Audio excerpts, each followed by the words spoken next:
আসসালামু আলাইকুম। আজকে আমরা গাছের থেকে আম পাড়তেছি, আর এই আম পড়ে আম ভর্তা খাবো।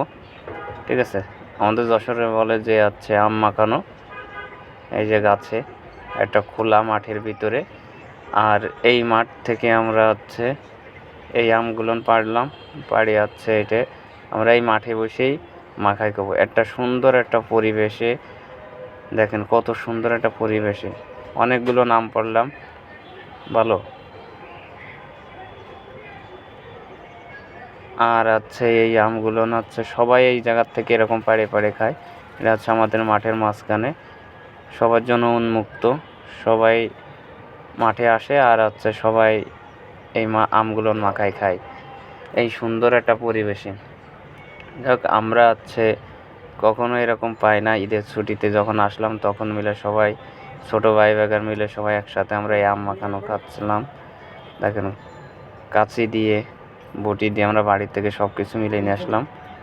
সব কিছু বাড়ির থেকে নিয়ে আসার পরে এই যে আমরা মাঠে বসেই, আম গাছের তলায় বসেই আমগুলো মাখায় খাচ্ছি। হ্যাঁ, কত সুন্দর একটা মুহূর্তটা, কত সুন্দর একটা দৃশ্য দেখেন। আর এই যে এই টিউবওয়েলটা আমাদের এই মাঠের মাঝখানে, এই আম গাছের তলায় সবার জন্য উন্মুক্ত, কারণ সবাই এই টিউবওয়েলের পানি খায়।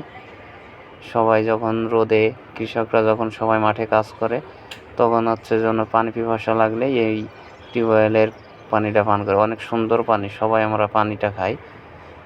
আমটা আগে ভালোভাবে ধুয়ে নিলাম, ধুয়ে নিয়ে এবার আমটা মাখাবো। দেখেন এত সুন্দর একটা পরিবেশে, সবাইয়ের কপালে এরকম হয় না। ঠিক আছে, এত সুন্দর একটা পরিবেশে বসে আম মাখানো খেলাম।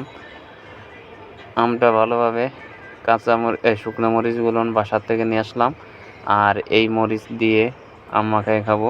কিন্তু কথার ভিতরে মরিচগুলো শুকনো, তো এই কারণে ছিঁড়া যাচ্ছে না।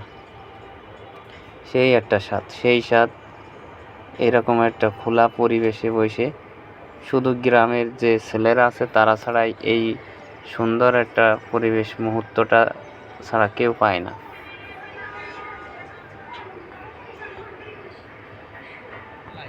সবাইকে ধন্যবাদ। ইনশাল্লাহ আবার দেখা হবে।